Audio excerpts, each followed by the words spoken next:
बाहेर गेल्यानंतर आपण जे निरनिराळे चाटचे प्रकार खातो त्याच्यामध्येच हल्ली खूप जास्त लोकप्रिय होत चाललेला चाट म्हणजे कटोरी चाट.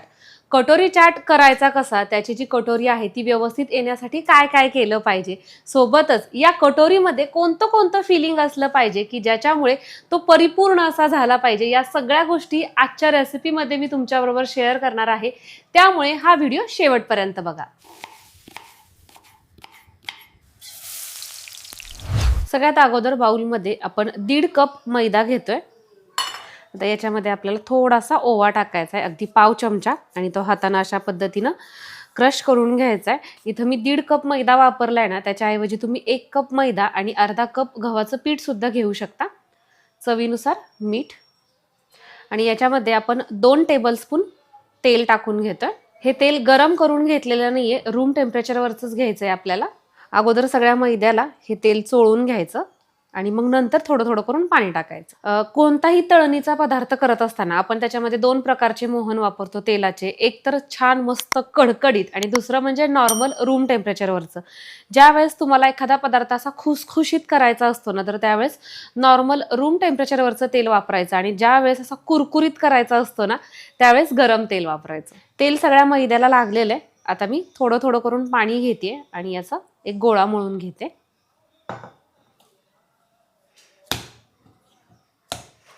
इथे आपण हे अशा पद्धतीचं पीठ मळून घेतलेले, खूप जास्त घट्ट नाही आणि खूप जास्त पातळ नाही. जर तुमच्याकडे वेळ असेल तर 10 मिनिट याला रेस्टसाठी ठेवा, नसेल तर लगेच करायला घेतलं तरी काही हरकत नाही.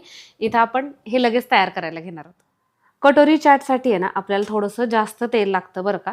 तुम्ही जी कोणती वाटी निवडलेली ती वाटी त्याच्यामध्ये बुडाली पाहिजे, एवढं तेल घ्यायचंय. आता इथं आपण काय करतो, थोडासा मोठा उंडा घ्यायचा आहे बरं का.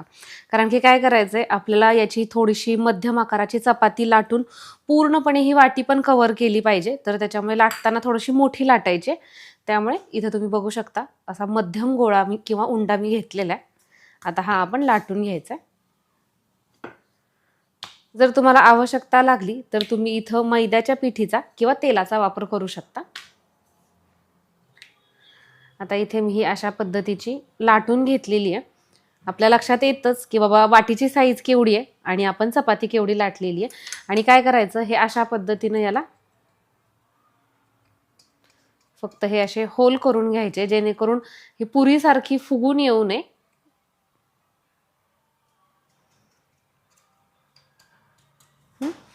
आणि मग नंतर याच्यामध्ये आपल्याला वाटी ठेवून घ्यायची आणि ही वाटी अशी कव्हर करायची.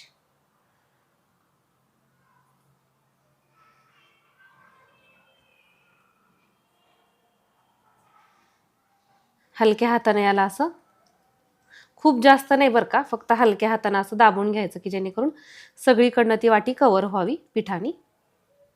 आणि आता हा जो वरचा भाग आहे की नाही, तो आपल्याला काढून टाकायचा आहे. कारण की हा जर तुम्ही आत्ता काढला नाही तर मग परत तळल्यानंतर ही सेपरेट होणार नाही या वाटी ह्यातनं. त्यामुळे अशा पद्धतीने जरी तुम्ही त्याला प्रेस केलं तरी हे निघते आतल्या साईडला. तर तुम्ही इथं बघू शकता, म्हणजे तेल कोमट झालेले, खूप जास्त कडकही झालेलं नाहीये, कोमट झालेलं आहे. तर आपली ही जी कटोरी आहे ना, ती छान खरपूस अशी तळली जावी यासाठी अशाच पद्धतीच्या कोमट तेलामध्ये ही मी सोडून घेते. आणि गॅसचा जो फ्लेम आहे तो आपल्याला मीडियम टू लो ठेवायचा, जास्त हाय करायचा नाहीये. थोडंसं गरम झालेलं तेल आहे ना, या वाटीच्या आतमध्ये पण टाकायचं, म्हणजे आतल्या साईडनं सुद्धा ती जी कटोरी आहे आपण तयार केलेली मैद्याची, ती तळली जाते किंवा शेकली जाते. खरं तर कटोरी चाट आहे ना, करण्यासाठी खूप सोपं आहे माहितीये का. पण आम्ही रेसिपी जेवढ्या वेळाची दाखवतो की नाही, तेवढ्या वेळात तो तयार होत नाही. जेव्हा तुम्ही पर्सनली तयार करायला घेता की नाही, तर इतर आपली तयारी सगळी पटकन होते, फक्त कटोऱ्या जास्त महत्त्वाच्या असतात आणि त्याला आपल्याला वेळ हा द्यावाच लागतो. आता जवळजवळ 5 मिनिट झालं मी ही एकच कटोरी तळते. आता ॲट अ टाइम तुम्ही 2-3 सुद्धा टाकू शकता. कढई आपली केवढी मोठी आणि खोल आहे त्या हिशोबानं.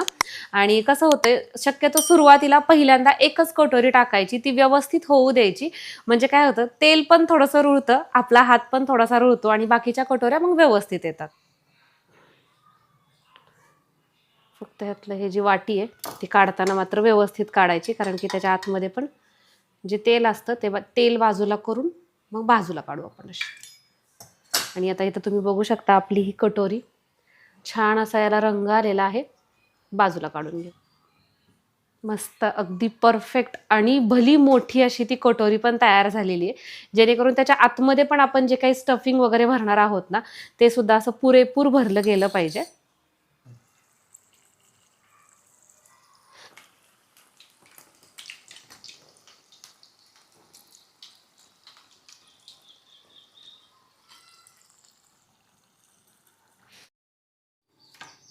तर इथे बघा, कटोऱ्या काढून घेतल्यानंतर आपली सगळी तयारी देखील करून घेतलेली आहे. छान मस्त रंगीबेरंगी दिसतंय ना.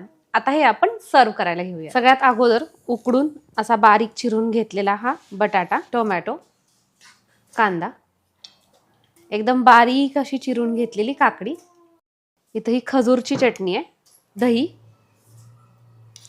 पुदिन्याची चटणी, खारी बुंदी, तळलेले शेंगदाणे, कोबी ऑप्शनल आहे पण छान लागतो तरी, अगदी थोडासा एकदम पातळ असा खिसलेला, थोडंसं डाळिंब, शेव, थोडंसं मीठ, चाट मसाला, जिरा पावडर, शाही गरम मसाला,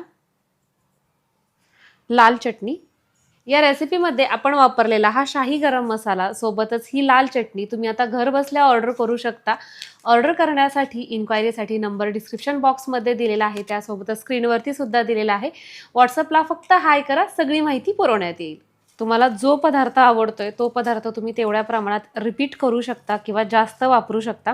तर अशा पद्धतीने इथे तुम्ही बघू शकता खूप सगळं काही आपण याच्यामध्ये भरभरून टाकलेलं आहे. आणि सगळ्यात शेवटी नेहमीप्रमाणे छान मस्त अशी कोथिंबीर. आणि या सगळ्याच्या वरती सगळं झाल्यानंतर आपण यावरती टाकत आहोत थोडासा लिंबाचा रस. तर इथं आपला हा भन्नाट अशा चवीचा कटोरी चाट तयार झालेला आहे.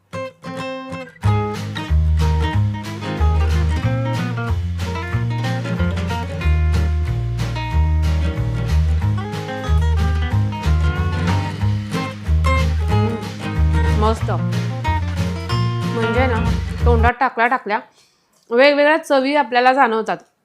जसं की याच्यामध्ये कांदा, टोमॅटो, गाजर आणि ज्या काही आपण चटण्या वापरलेल्या आहेत, सोबतच चाट मसाला, गरम मसाला, या सगळ्यांची चव एकत्रितरित्या आपल्याला जाणवते आणि खाण्यासाठी भन्नाट असा लागतो.